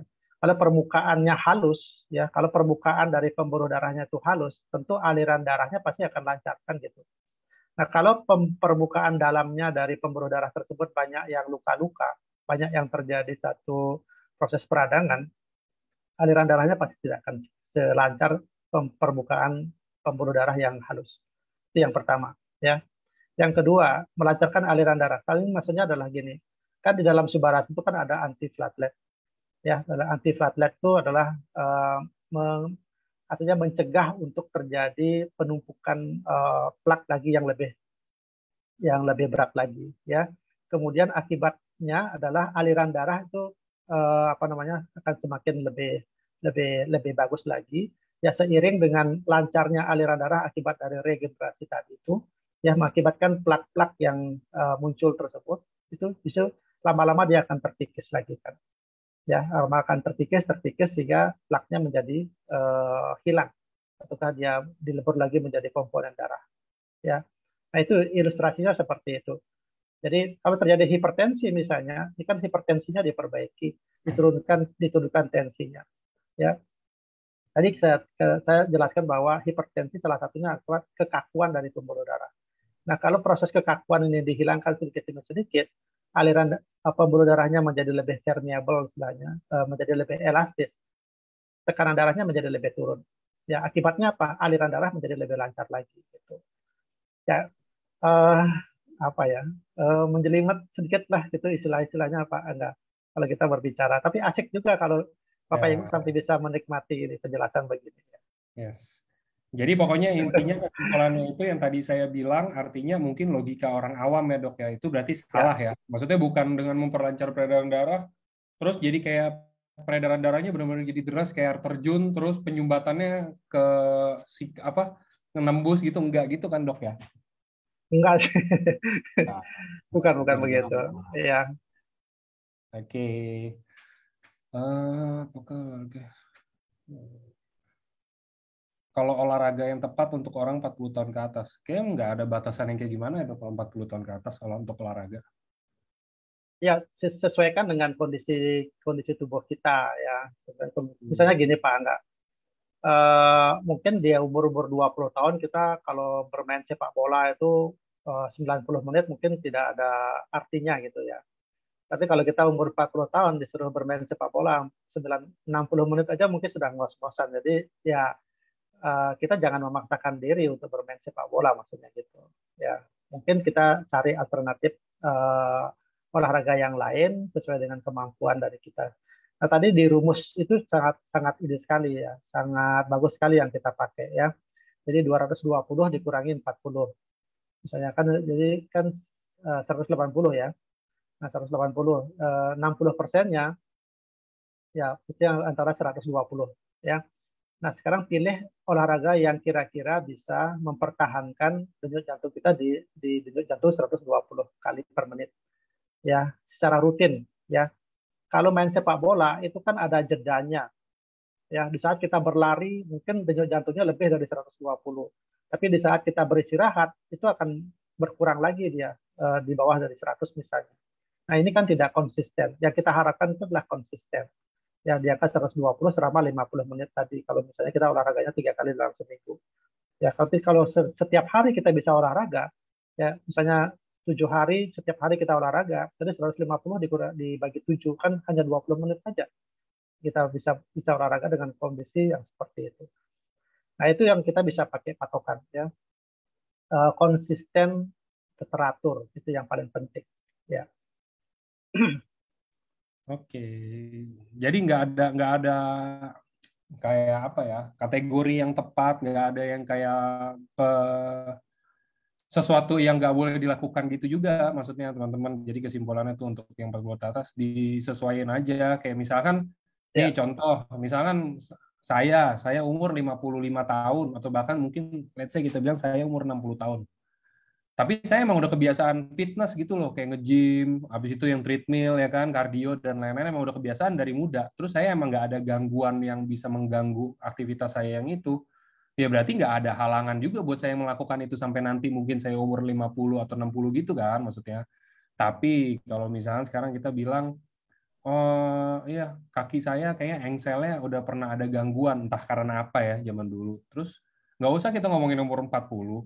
Umur 30 kalau misalkan engsel dengkulnya udah keganggu, udah kata dokter itu nggak bisa olahraga yang lari-lari gitu, terus saya maksain treadmill, ya hancur juga sih kayak begitu. Maksudnya Oh, kita sesuaikan dengan kondisi tubuh kita ya. masing-masing aja gitu.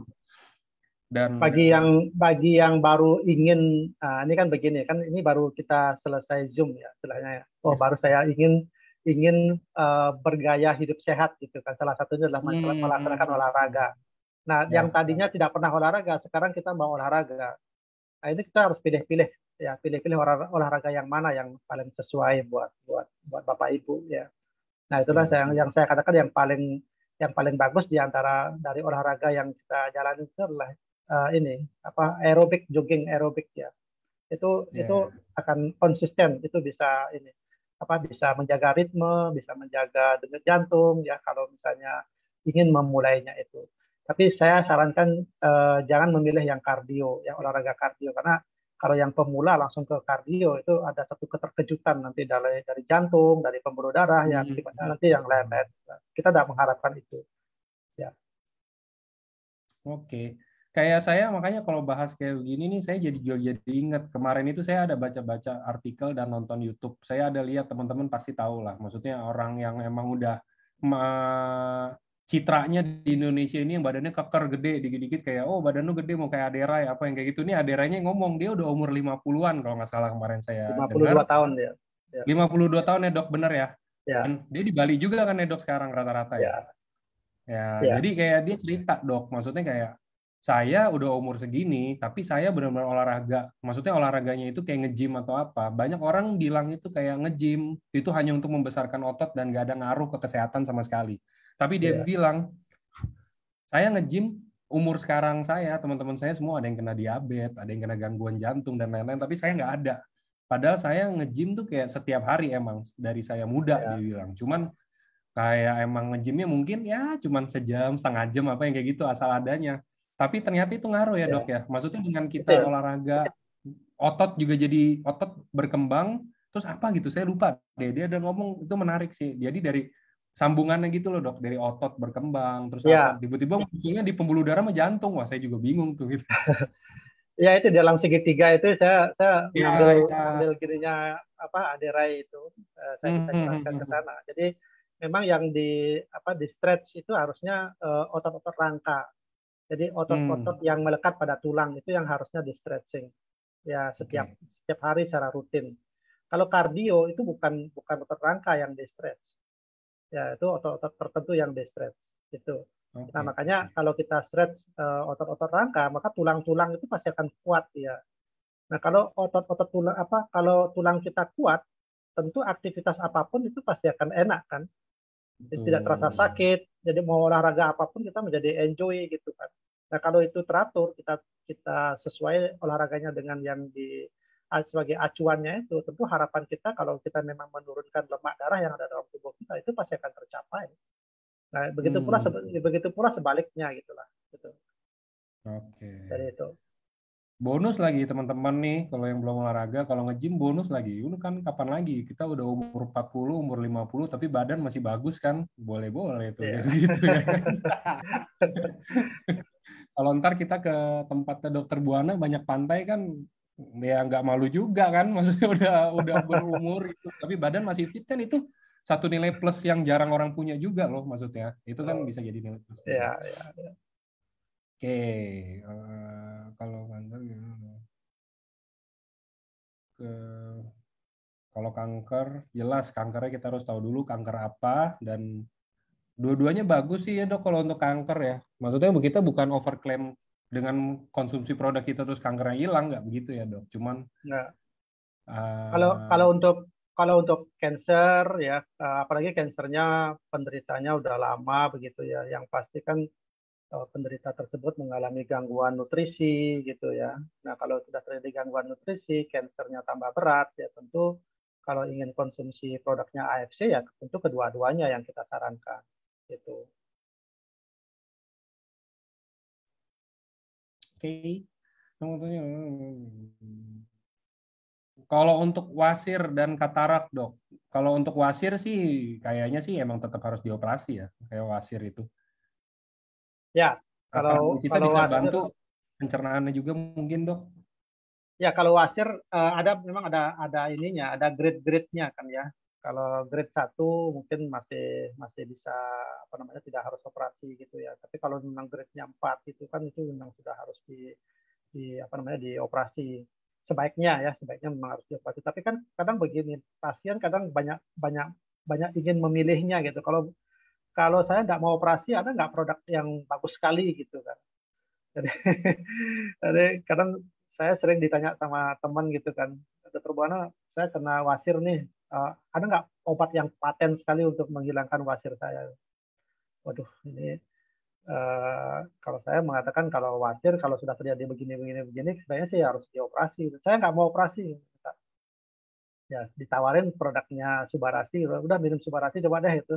Tapi ada juga yang membaik kondisinya. Sampai saat ini mereka tidak ada operasi gitu ya. Artinya apa? Patennya itu muncul dan didapat sama pasien itu. Ya, jadi dia memperbaiki aliran darahnya. Kalau memang wasir itu kan apa namanya ya, pelebaran pembuluh darah vena ya akibat dari apa namanya penekanan ya, penekanan apa tekanan yang terlalu tinggi di daerah dubur itu kan. Tapi dengan kita mengkonsumsi Subarasi ternyata apa paten yang dimiliki sama Subarasi itu memang didapatkan sama pasien itu. Ya memang kondisinya membaik buat dia ya. Memang tidak akan menghilangkan wasirnya saya kira. Memang tidak akan menghilangkan wasirnya, tapi dia memperbaiki ya kondisi yang tadinya dia rasakan sakit misalnya saat mengedan atau saat buang air besar misalnya dia tidak akan berdarah lagi. Nah, itu kan satu perbaikan buat dia, tidak perlu lagi dioperasi gitu maksudnya. Ya. Nah, kalau yang tadi apa? Tadi Pak Angga? Katarak. Untuk katarak ya. Kalau katarak itu memang sudah apa namanya? Ya apalagi memang kataraknya sudah matang gitu. Kalau sudah matang memang harus operasi ya. Dan selesai operasi ya mungkin kita bisa sarankan produk dari Subarasi itu sendiri.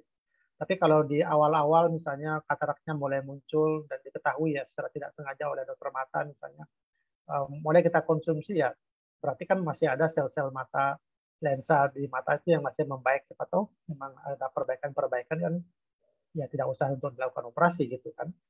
Jadi yang paling mengetahui adalah pasien sendiri ya. Kalau mau cobalah Subarasi kalau yang kondisi-kondisi yang masih baru awal ya. Oke, next. Dok, kalau untuk jantung lemah usia 60 tahun, udah hampir 1 bulan, kedua kaki itu bengkak. Ini jantung lemah juga udah didiagnosa dari dokter ya maksudnya dok. Ya. Kira-kira masih bisa dibantu nggak sih dok sama produk kita?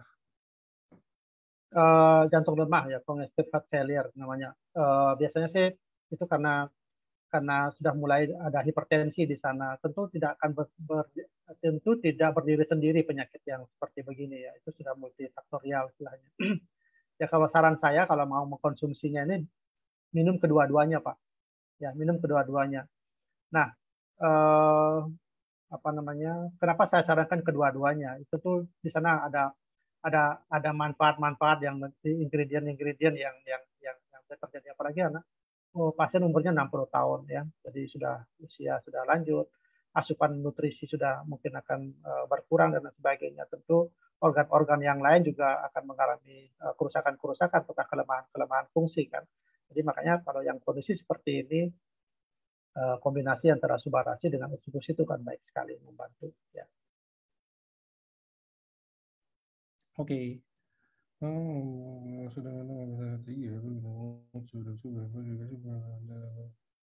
Nah, ini juga bagus ada pertanyaannya, Dok. Kalau kita sudah minum obat darah tinggi. Ya. Maksudnya mungkin lagi minum obat darah tinggi. Terus kita sekarang sudah mulai konsumsi Suba dan Utsu. Kira-kira indikasinya apa supaya kita bisa mulai ngomong ke dokter, maksudnya dokter yang menangani, untuk mengurangi dosis dari obat-obatan yang saya minum selama ini untuk obat darah tinggi, dok? Ya, indikasinya adalah penurunan tekanan darah. Ya, kalau tekanan darahnya sudah mulai menurun kan pasti obat itu yang akan diturunkan. Oke. Ya, obat antihipertensinya pasti diturunkan. Diturunkan itu maksudnya dikurangi jumlahnya, ataukah diturunkan dosisnya, ataukah diturunkan aturan pakainya misalnya. Ya kan di sana indikatornya, Pak. Yang kedua, kondisi umum dari pasien itu. Ya, kondisi umum itu maksudnya mulai dari performance dari orang tersebut lah ya. Misalnya yang tadinya bengkak misalnya pada daerah kaki itu sudah mulai mengempis misalnya gitu kan. atau bengkak pada daerah perut misalnya, ya itu juga sudah mulai menurun akibat dari cairan yang sudah dikeluarkan misalnya, ya seperti itu. Jadi ada indikator-indikator lah yang bisa dipakai oleh dokter tersebut. Nah, yang sering jadi pertanyaan kan begini, dok, kalau misalnya tekanan darah saya sudah mulai normal, kemudian saya tidak lagi konsumsi obat hipertensi, terus kalau saya terus konsumsi Subarasi, apakah tekanan darah saya akan jadi lebih rendah? Kan itu sering kali ditanyakan. Nah, nutrisi ini bukan untuk menurunkan tekanan darah sampai serendah-rendahnya, bukan. Ya, inilah keistimewaan dari produk nutrisi. Karena apa? Makanan kesehatan, Bapak Ibu. Ya, produk kita bukan obat. Jadi itu yang perlu diketahui bersama-sama. Produk kita bukan obat, tapi ini makanan kesehatan. Tapi kalau makanan kesehatan artinya memang nutrisi itulah yang dibutuhkan oleh tubuh kita untuk berjalan secara normal. Jadi kalau sudah tekanan darahnya sudah normal, itulah yang terus dipertahankan, bukan menjadi lebih tidak normal lagi gitu. Ya, ini yang mungkin perlu pemahaman bersama-sama. Ya. Oke, dok, apakah sudah minum ACE inhibitor? Kita minum Subarasi bisa efek nanti hipertensi bertambah. Oh, mungkin kalau misalkan gini dok, saya konsumsi Subarasi, terus saya juga ada konsumsi untuk ACE inhibitor. Apakah Ya. nanti efek anti hipertensinya bisa numpuk? Jadi maksudnya jadi semakin stabil atau nggak ngaruh? Tentu yang dimaksudkan itu kan apa ya? ACE inhibitor kan sebagai obat untuk menurunkan tekanan darah. Ya, tentu target organnya ada. Nah, Subarasi kita sama Ursukusi juga punya kemampuan untuk itu ya. Tentu dengan kombinasi begini kan itu ada prosesnya untuk menurunkan, menstabilkan tekanan darah yang kita miliki bersama-sama ya secara kombinasi obat-obatan tersebut. Nah, kalau misalnya dalam pemeriksaan kontrol ke dokter diketahui bahwa tekanan darahnya sudah mulai ada tendensi untuk mengalami penurunan dan mengarah ke arah normal, tentu inhibitornya pasti akan dicoba untuk mulai dikurangi dosisnya ya perlahan-perlahan sambil dievaluasi dalam beberapa minggu atau beberapa bulan gitu. Kalau dengan kondisi kontrol kesekian kalinya diketahui bahwa tekanan darahnya sudah mulai normal, tentu dokter mencoba untuk menurunkan inhibitor. Ya, tinggal kalau sudah tinggal tidak mengkonsumsi obat-obatan dan kita yakini bahwa Subarasi atau Ursukusi yang kita konsumsi mampu untuk mempertahankan kondisi kita menjadi lebih baik, ya tentu itu yang kita harapkan kan begitu. Ya. Oke. Nah ini juga ada yang keren lagi menurut saya sih, dok. Kira-kira tadi kan dokter ada kasih foto tuh dok, pertumbuhan rambut ya kita bilang ya. Apakah Subarasi juga bisa membantu untuk ngilangin uban? Jadi warna rambut jadi alami, dia menghitam kembali sendiri. Enggak. Itu kayaknya lebih Ya. ke harus semir sih ya. Artinya gini, kenapa rambut saya menjadi lebih kelihatan lebih hitam ya karena rambut yang baru yang muncul itu memang lebih banyak dan tubuhnya adalah warnanya hitam gitu, bukan putih. Nah, itulah makanya kan sejak saya konsumsi itu pertumbuhan rambut hitamnya lebih banyak yang muncul ya. Sedangkan sebelum saya mengkonsumsi itu yang terjadi adalah rambut saya jadinya rontok ya. Di samping rontok tidak ada pertumbuhan rambut yang baru. Nah, itu mengakibatkan jadinya kan kelihatan kepala di bagian belakang ya. Ini saya bukan ngomongin di bagian belakang ya. Itu tambah lama tambah seperti ada lingkaran yang tanpa rambut gitulah ya. Nah, itu yang terjadi ya. Nah, artinya Subarasi itu memang menumbuhkan pertumbuhan sel-sel rambut ya. Ya, sehingga rambut yang tadinya tidak ada kulit kepala yang tadinya tidak ada rambut itu rambut-rambut muda itu tumbuh kembali. Kemudian rambut yang tua itu lebih kuat akarnya sehingga tidak banyak yang cepat gugur gitu. Buktinya pada saat saya meminum sampai saat ini mengkonsumsi itu kalau saya cabut akar rambut rambut saya tarik begitu itu sakit. Ya, kalau dulu enggak sakit. Jadi kalau saya cabut begitu kelihatan di pegangan tangan saya itu ada sekian sekian sekian rambut yang tercabut gitu. Kalau sekarang saya dicabut begini sampai kadang kalau yang sering nyabut itu sama sampai marah gitu karena kesakitan gitu kan. Nah, itu Ya, perbedaannya gitu. Ini oke. testimoni ya Bapak Ibu ya. Mantap. Nggak apa-apa, kan nggak pernah, bukan jarang-jarang, nggak pernah ada speaker memberikan testimoni, apalagi maksudnya Ya, kita tahu speakernya juga dari kalangan ahli kesehatan gitu kan, yang biasanya kayak ngomonginnya tuh ilmiah apa semua gitu kan. Nah, tapi ini sekalian kan. Jadi kalau udah dokter kasih testimoni, berarti kan itu artinya udah meningkatkan 1 juta% kepercayaan masyarakat.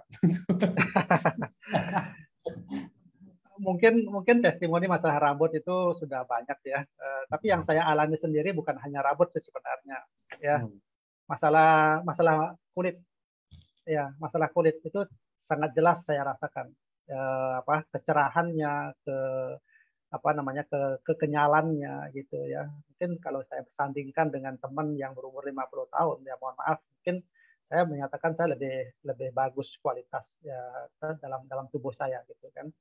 Nah, cuman di dalam yang saya rasakan sekarang ini bukan hanya di penampakan luar saja tapi di dalam yang saya rasakan itu tambah tambah lebih lebih sehat, lebih lebih lebih nyaman. Jadi yang kalau saya pakai sebagai ukuran itu adalah tidur saya nyenyak, makan saya enak. Itu yang sebagai ukuran buat saya. Tidur saya nyenyak ya dan makan saya enak. Sebab kalau orang yang sakit ya tidurnya pasti terganggu Pak Angga. Makannya Hmm. pun pasti akan terganggu gitu kan. Itu ukuran sederhana kita lah yang mengatakan bahwa tubuh kita itu sehat. Jadi tidur saya nyenyak, makan saya enak. Mantap.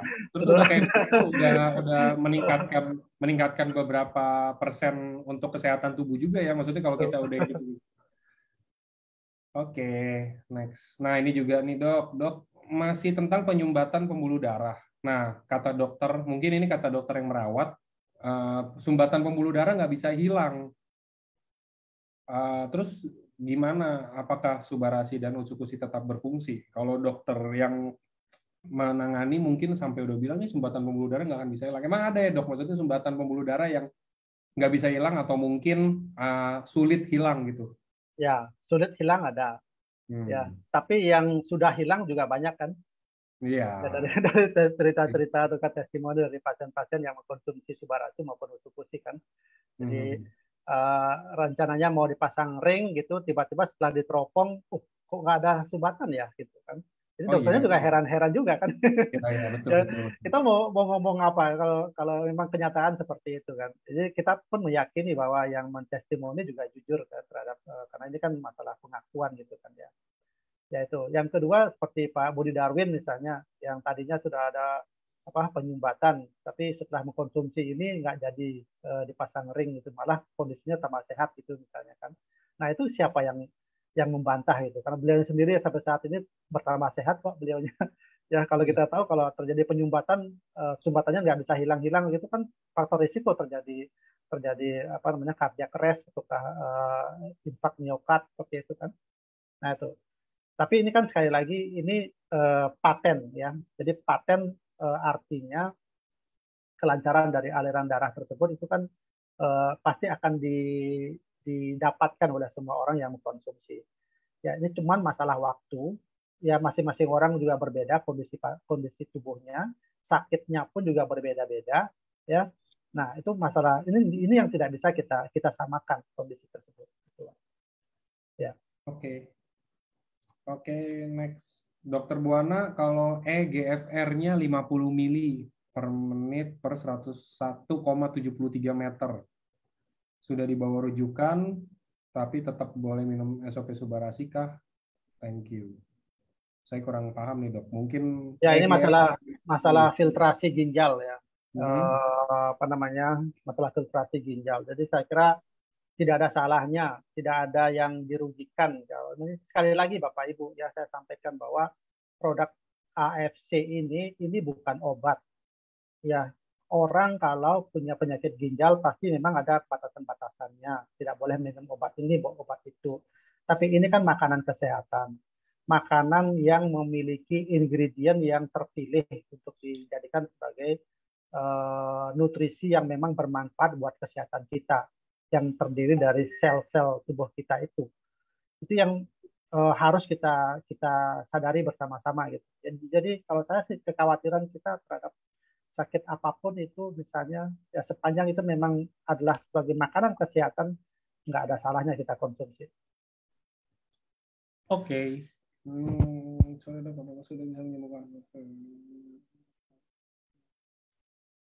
Suba apakah bisa membantu osteoartritis, dok? Karena lutut saya udah bunyi waktu turun tangga. Di ronsen, OA, genu, bilateral, grade 1. Ya, kalau masih grade 1 kan masih bisa, sebenarnya masih bisa dimanipulasi ya istilahnya ya. Masih bisa kita perbaiki ya. Jadi silakan aja Pak, ataukah ini pasien mau mengkonsumsi Subarasi ya. Yang kita harapkan kan pertumbuhan dari sel-sel rawannya bertambah lebih banyak lagi, cairan-cairan sendinya akan bertambah lebih banyak lagi kan.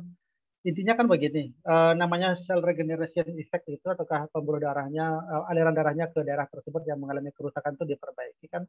Artinya kita dikembalikan ke usia yang pada saat kita belum sakit gitu kan. Jadi ya memang dalam kondisi yang seperti ini dosis itu memang sangat menentukan juga. Ya dosis kalau orang yang sudah memiliki penyakit seperti tadi, yang sering saya sampaikan adalah dosisnya minimal 2 kali dari dosis yang normal. Jadi itu sebagai pegangan saja. Kalau memang meningkatkan lagi dosisnya itu dipersilakan. Nah khusus untuk yang osteoporosis seperti begini kan semakin ada memang pantangan-pantangan yang memang tidak diperbolehkan, yaitu sesuai dengan anjuran dari dokter ya. Ya, tentu ini kombinasi yang seperti ini harus kita lakukan dengan baik, kerjasamanya dengan baik, agar jangan nanti sudah konsumsi Subarasi, tapi ada pantangan-pantangan yang tidak dijalankan misalnya. Ya, masih berolahraga yang berat-berat misalnya. Ya, masih naik tangga yang terlalu jauh gitu misalnya. Ya, tentu itu pasti tidak akan bisa mengharapkan yang lebih baik lagi gitu ya. Nah, itu maksudnya Pak. Oke. Oke, ini juga ada yang tanya, dok, apakah sakit gigi bisa disembuhkan? Wah, ini untuk sakit gigi, mungkin saya nggak tahu bisa atau enggak. Cuman gini logikanya sebelum nanti mungkin dokter Buana bisa tambahin. Pertama, sakit giginya karena apa? Kalau misalkan karena emang jarang sikat gigi, kalau misalkan emang karena kebanyakan makan yang nggak bener dan jadinya banyak kuman di gigi, terus akhirnya gigi bolong, sakit gigi, itu mendingan ke dokter gigi. Satunya. Jadi kita emang mungkin regenerasi sel dan mungkin produk ini sangat baik untuk regenerasi sel karena di dalam tubuh manusia itu rata-rata emang sel semua ya, semuanya sel. Cuman bukan artinya oh ya saya sakit gigi konsumsi Subarasi sembuh. Balik lagi ini bukan obat dewa, ini bukan obat juga sebenarnya. Jadi kita mungkin harus lebih perjelas dulu, mungkin kita harus tahu sakit giginya karena apa. Mungkin kalau sakit giginya karena saraf, kita nggak ada yang tahu. Mungkin bisa dibantu ya dok dengan Subarasi ya dok ya. Mungkin. Ya, Makanya kan mungkin. kita juga masih mungkin. Nggak Ya, ada penelitian pasti juga ya dok ya. Maksudnya ya. kan nggak ada penelitian pasti kayak Subarasi dapat mencegah gigi berlubang, Subarasi dapat mencegah sakit gigi, nggak ada begitu. Jadi kita juga hanya sifatnya masih mungkin, itu masih kayak Ya. opini lah gitu loh. Maksudnya nggak yang pasti nih pasti sembuh atau apa kayak begitu, nggak juga kan. Nah jadi itu satu, dan yang kedua mungkin bisa lebih kita tahu dulu sakitnya karena apa. Kalau yang kayak ini ya jarang sikat gigi sih itu kayaknya menurut saya nggak bisa sih, kayaknya itu emang kalau udah bolong ya harus ditambal itu aja sih ya guys sih. Iya betul, udah Pak Angga udah bener jadi dokter gigi udah. Aduh. Gila nih saya harus jadi dokter Jadi gigi. emang sih tidak semua penyakit itu pokoknya hantam Subarasi, ya nggak bisa juga gitu ya. Sama dengan gini, apa namanya, dok saya punya batu empedu gitu kan, kalau bisa Ya. dihilangkan dengan Subarasi nggak itu? Saya bilang enggak lah. Kalau batu empedu ya dioperasi gitu. Dok, batu ginjal bisa nggak? Udah dioperasi aja gitu. Ya itu Oke. ada hal-hal yang memang harus kita tegas mengatakan bahwa ini nggak bisa. Ya, gitu. Ada yang bisa, ada yang nggak. Seperti tadi lah, dok osteoporosis bisa nggak? Ya secara logika bisa. Ya kan gitu. Kita memakai teorinya bisa. Dok sakit gigi bisa nggak dengan Subarasi misalnya? Ya, seperti tadi sakit gigi yang apa dulu Ya. penyebabnya, itu dia cari dulu. Kalau misalnya karena lubang, ya udah diperbaiki lubangnya, ya ditutup lubangnya misalnya. Nah, kalau misalnya karang gigi, bisa sakit gigi, ya hilangin karang giginya. Betul. Nah, kemudian baru minum subarasinya. Itu. Yes. Jadi hilangkan penyebabnya dulu, kemudian baru supaya tidak sakit gigi lagi, maka perbaiki potensi-potensi yang menyebabkan karang gigi. Gitu. Ya, salah satunya kan misalnya pertumbuhan gusinya tidak bagus misalnya. Betul, Ya, betul. ini bisa diperbaiki dengan subarasi misalnya gitu.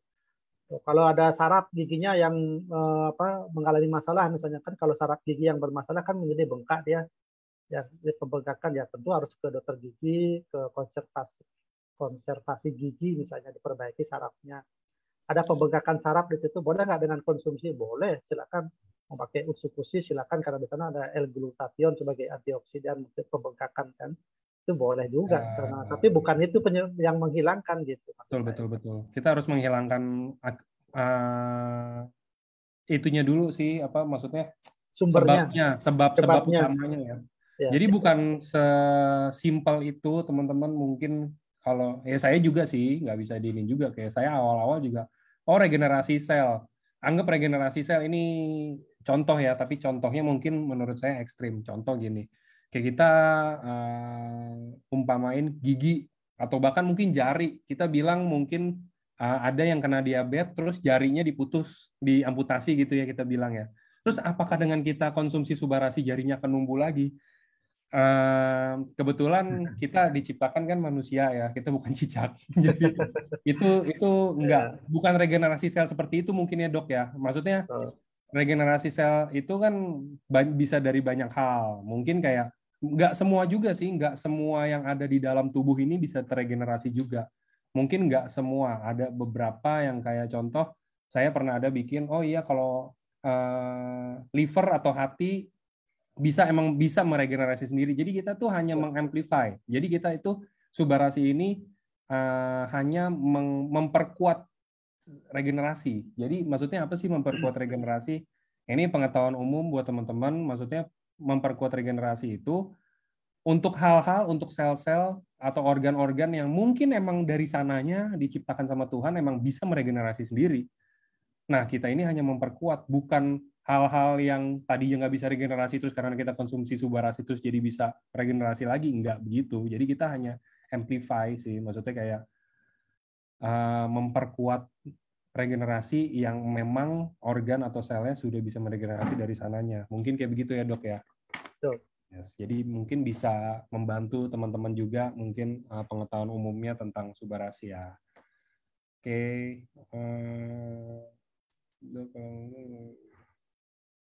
Dok, kalau minum subarasi dan utsukushi barengan sama minum air kelapa, boleh nggak? Wah, nikmat banget tuh kayaknya tuh. Mungkin.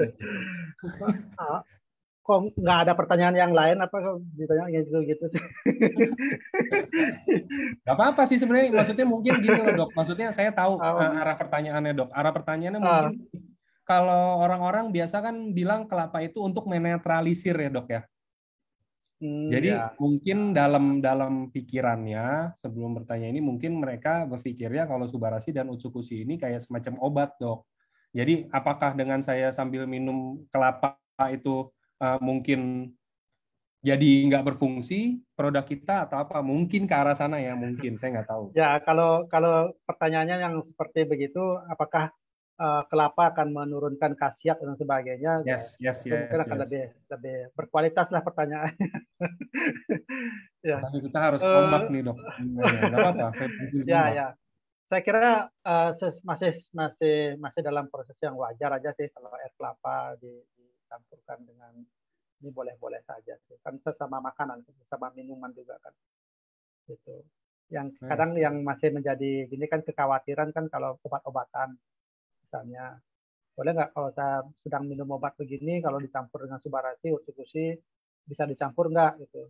Kalau saya berpikir yang ini aja, berpikir yang sederhana saja, bahwa produk kita ini kan makanan gitu. Ya, sepanjang makanan makanan kesehatan, tidak ada yang membuat sesuatu yang membuat tubuh kita menjadi lebih baik, itu kan diturunkan kan gitu Oke. kualitasnya. Kalau saya begitu berpikirnya. Ya. Oke, sip.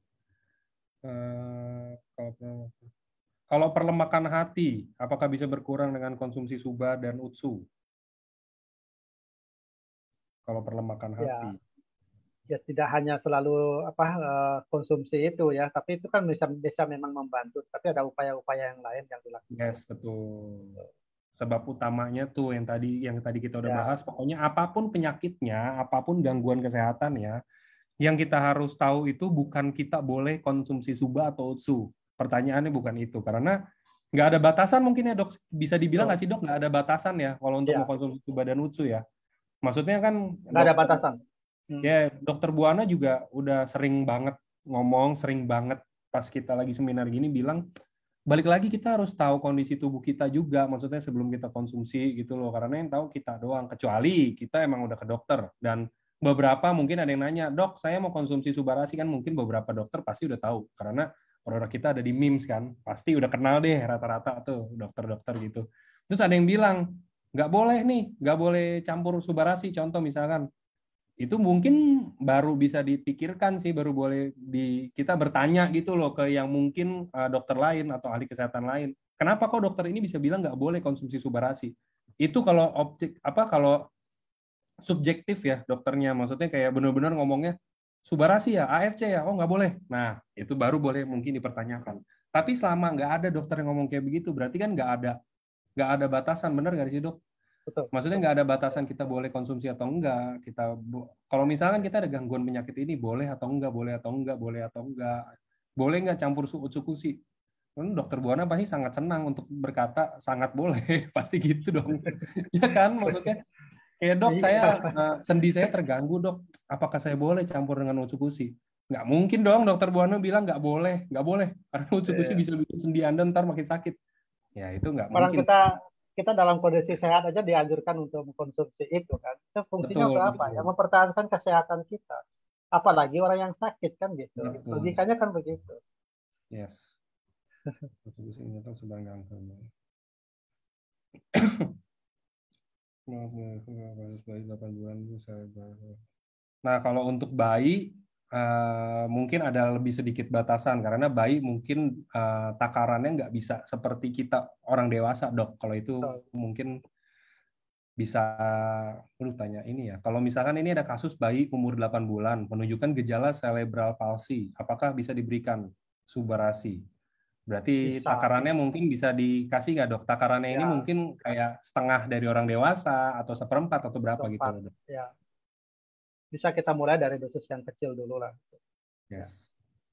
Sambil kita lihat perkembangannya, lihat prosesnya, pertumbuhan dari bayi tersebut. Kalau memang gejala-gejalanya membaik, membaik, membaik, ya kenapa nggak kita tingkatkan lagi dosisnya gitu kan? Kalau lihat gejala-gejalanya membaik. Dari dosis kecil tuh maksudnya mungkin dari seperempat atau setengah saset ya teman-teman. Bukan Ya, dari kayak biasa kita ngelihat Niko minum 10 piston, 10 saset. Oh berarti setengahnya. Bayi dikasih 5. Ya nggak begitu juga sih. Maksudnya mungkin nggak akan ada efek yang kayak gimana banget. Cuman kan kita kagak pernah coba. Kecuali mungkin bayinya teman-teman mau cobain kan nggak tahu ya. Maksudnya kita nggak inilah, nggak apa ya, nggak nggak memberikan anjuran itu, kita tidak memberikan anjuran itu gitu loh maksudnya. Oke. Apakah ada teman satu saraf mati? Nah ini juga dok, ada teman yang mendadak satu telinganya nggak bisa dengar, sebelah doang berarti. Nah udah cek ke dokter, dokter bilang syaraf pendengarannya mungkin ada yang mati. Kira-kira dengan kita konsumsi Subarasi, apakah ada harapan untuk reaktif mengaktifkan kembali sel yang mati dok, atau yang rusak mungkin ya kita bilang? yang pertama kerusakan itu akibat dari apa dulu? Ya, kalau Oke. misalnya kerusakannya oleh karena cedera kepala gitu kan, terputus misalnya gitu kan, ya tentu tentu menyambung itu kan satu hal yang mustahil kan gitu ya. Yes. Tapi oleh karena mungkin infeksi, kalau infeksinya kita kurangi, kita sembuhkan infeksinya, ya mudah-mudahan kondisi sarafnya jadi lebih baik lagi kan. Ya Oke. tambahkan dengan Subarasi, ya itu juga bisa memperbaiki kan kalau lihat dari patennya gitu. Itu tergantung dari kondisi ya, kondisi awal dari tulinya itu seperti apa. Oke. Oke, ini oh iya, Jadi udah tadi juga ini yang pertanyaan yang minum air kelapa tadi dia bilang mau dilengkapin pertanyaannya apakah maksudnya air kelapa benar kan? Maksudnya air kelapa apa bisa menetralisir utsu dan suba? Juga ada anggapan kalau air kelapa juga bisa menurunkan tekanan darah. Jadi maksudnya dia mau minum bersamaan biar darahnya benar-benar stabilnya cepat gitu loh. Tadi udah Ya, terjawab sih kalau menurut saya juga. Tadi kan kita ya, nggak ada masalah sih, maksudnya kayak mau minum sama apa kayak, cuman kan ya balik lagi kalau misalnya kita emang udah tahu air kelapa menetralisir dan walaupun kita bukan obat, Subarasi dan Utsukushi ini bukan obat, kita superfood, cuman kan gimana ya, ya kayak kita aja menganjurkan konsumsinya itu mungkin kayak sebelum makan atau pas perut kosong atau jangan pas ada makanan atau apa, biar mungkin gini, bukannya nggak berfungsi tapi mungkin penyerapannya biar lebih maksimal juga ya kalau misalkan kita nggak habis konsumsi apa-apa gitu loh dengan keadaan perut kosong dan lain-lain, mungkin gitu penyerapan lebih maksimal jadi lebih enak Bu untuk penyerapan dan biar fungsinya juga lebih maksimal gitu.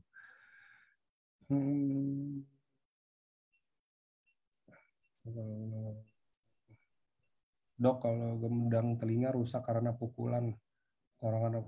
Ya, maksudnya kalau gendang telinga rusak karena pukulan, balik lagi kan ke gendang telinga rusak karena pukulan, tapi kita tetap harus tahu nggak sih maksudnya saraf mana yang terganggu gitu kan, apakah gendang telinganya doang atau kayak mananya. Yang kasus telinga. Oh, ini yang kasus telinga tadi, Dok. Dia bilang nggak ada kecelakaan atau infeksi, nggak ketahuan sebabnya. Cuman ini dibilang kondisinya lumayan umum untuk umur udah 40 ke atas kalau syarafnya mati. ya itu namanya shutdown deafness ya kalau gitu ya, ke pendengaran apa tuli mendadak gitu ya kalau Yes. memang terjadi seperti itu ya. Regenerasi sel itu kadang bisa memperbaiki. Ya, ada beberapa kasus ya kalau shutdown deafness itu perbaikannya melalui terapi hiperbarik namanya ya. Nah itu perkembangannya cepat sekali tuh. Hiperbarik kita tahu kan sama sama sama persis dengan regenerasi sel. Jadi dia memberikan satu asupan oksigen yang 100% gitu. Ya, harapannya adalah muncul sel-sel baru di dalam apa namanya persarapan di dalam tuli mendadak itu. Gitu. Nah ini juga sama kok, regenerasi sel juga gitu. Nah kalau bisa dikombinasi, kalau di tempatnya pasien ini ada hiperbarik dikombinasi dengan subarasi, wah itu akan bisa apa namanya menghasilkan satu hasil yang bisa maksimal itu. Tapi kalau misalnya tidak ada ya tidak ada salahnya kita coba dengan subarasi. Oke, oke.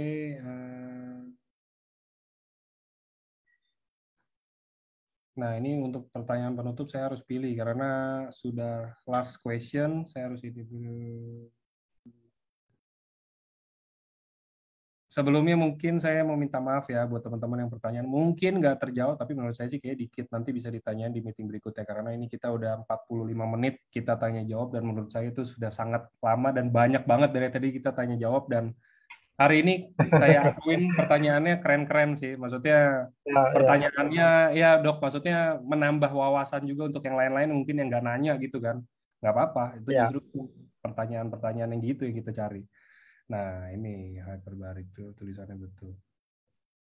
Terapi hyperbarik.